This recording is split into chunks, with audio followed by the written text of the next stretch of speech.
Muy buenas tardes. El tema que nos correspondió fue el de Educación Liberadora de Paulo Freire y las integrantes somos Dayana Grueso López, Mabel Lorena Morales Moncada y Gloria Alexandra Alegría Pon. La educación liberadora de Freire tenía unos principios básicos o unos objetivos específicos. Uno de ellos apuntaba hacia que la educación debía ser un proceso horizontal, donde tanto educador como educando podían aprender uno del otro, volviéndose un proceso donde se desarrollaba una colaboración y existía participación. Mediante esta participación se puede remitir o se puede llevar también a un concepto importante que Freire siempre trataba y era el de la libertad. En este momento, la libertad era supremamente importante para el proceso. De esta manera, y a través de procesos dialógicos entre educador y educando, el último puede expresar y usar su creatividad. La creatividad era otro de los puntos fundamentales que tenía este método y lo que quería decir o lo que quería expresar era que el educando veía el mundo y su entorno y a través del nuevo conocimiento tiene una preocupación por el mismo y busca cambiar lo negativo o lo que considera injusto o sencillamente lo que es un modelo ya de cierta manera envejecido. En cuanto a la síntesis de la educación liberadora, encontramos que este tipo de educación toma al educando como un sujeto que tiene un pensamiento crítico y reflexivo, el cual es capaz de hacer un análisis de su entorno para poder mejorarlo. Según la percepción de Freire, la liberación auténtica es la humanización en proceso, lo que lleva finalmente a una transformación. En el caso de la transformación, es importante recordar que también se buscó un cambio sobre lo que se denominaba como educación bancaria. La educación bancaria fue un concepto que se extrajo desde la filosofía y esencialmente lo que expresaba era que el educando era un individuo que recibía información, como en el caso de una vasija, sin dialogar, únicamente memorizando, sin participar y sin desarrollar ninguna habilidad crítica. De cierta manera, un mundo educativo estático y sin cambios. Freire, a través del método, quería hacer la transformación de esta educación bancaria, brindando elementos, esencialmente el diálogo, donde buscaba generar una retroalimentación y una conversación desde los educandos hacia los profesores y de la misma manera desde los profesores hacia los educandos, buscando una transformación en los educandos para convertirlos en pensadores críticos que pudieran romper ese ciclo de la educación bancaria. Paulo Freire nació en Recife, Brasil, en el año 1921. Fue un pedagogo y un hombre con ideas disruptivas para su época. El estudio de la filosofía le abrió puertas a la docencia. De esta manera, uno de sus aportes más relevantes a la pedagogía fue lo que se denominó como movimiento de educación de base. En él, Freire buscaba alfabetizar a adultos analfabetas, proporcionándoles una visión de la educación, cultura y política diferentes para hacerlos parte de los distintos cambios históricos. Pedagogía crítica. Paulo Freire desarrolla la pedagogía crítica que se basa en la educación no solo como adquisición de conocimientos, sino que también como un proceso político en el cual busca fomentar la curiosidad de los estudiantes a partir de la pregunta. Ya que esta es el inicio de los conocimientos, esta curiosidad del estudiante puede convencer la certeza del profesor.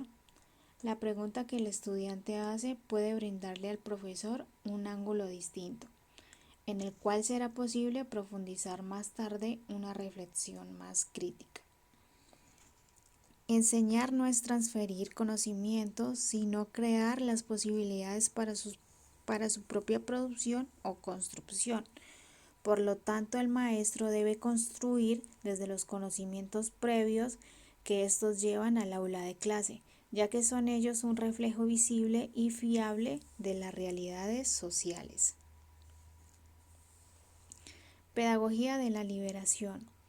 Pedagogía de la liberación es un movimiento educativo cuyo principal representante es Paulo Freire.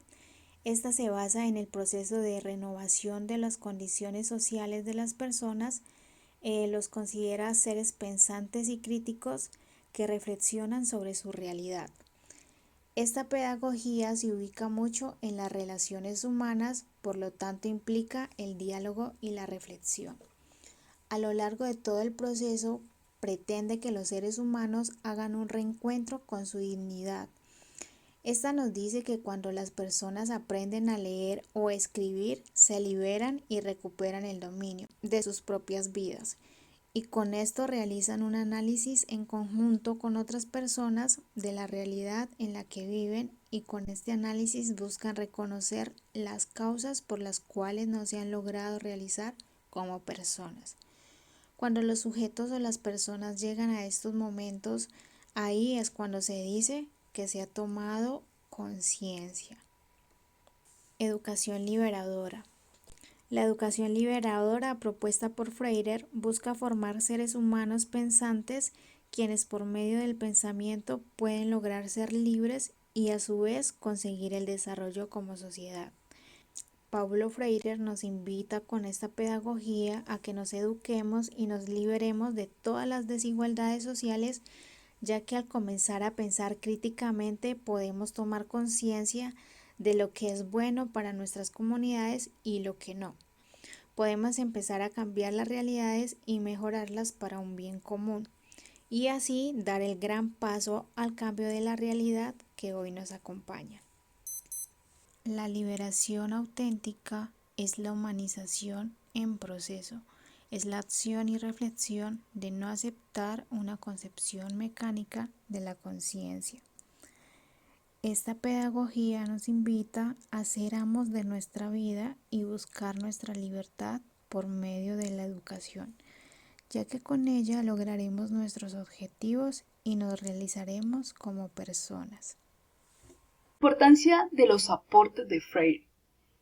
Bueno, todo radica en lo siguiente.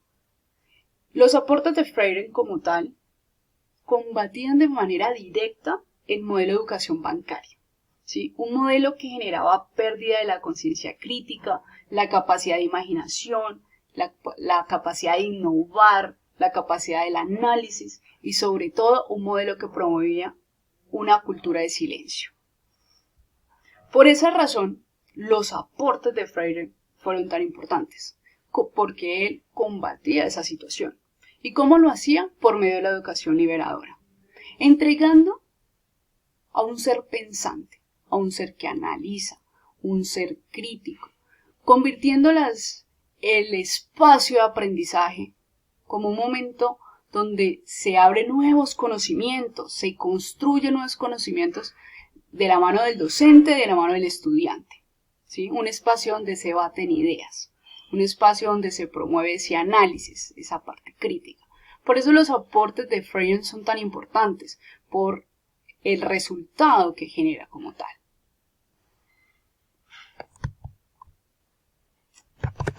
Ahora bien,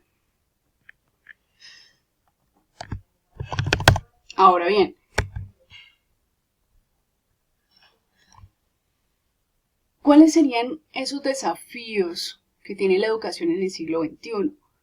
¿Sí? Es claro que cada día hay nuevos desafíos, ¿sí? ¿Por qué razón? Porque estamos en un mundo que es cambiante. Por ende, debe tener diferentes retos a través del tiempo. Entre esos retos, o esos desafíos, yo hago énfasis en 8, ¿sí?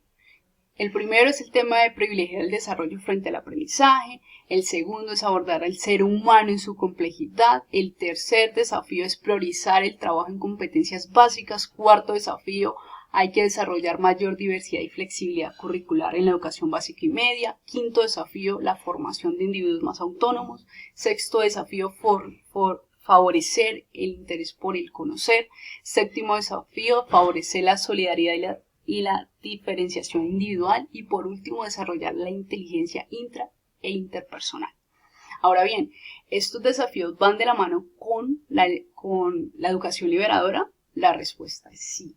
¿Por qué razón? Porque estos 8 desafíos que estoy planteando, que se están planteando, construye a ese ser pensante, a ese ser crítico, ¿sí? ¿Por qué razón? Porque va de la mano, ¿sí? Con ese mundo flexible y cambiante y diverso que es hoy día.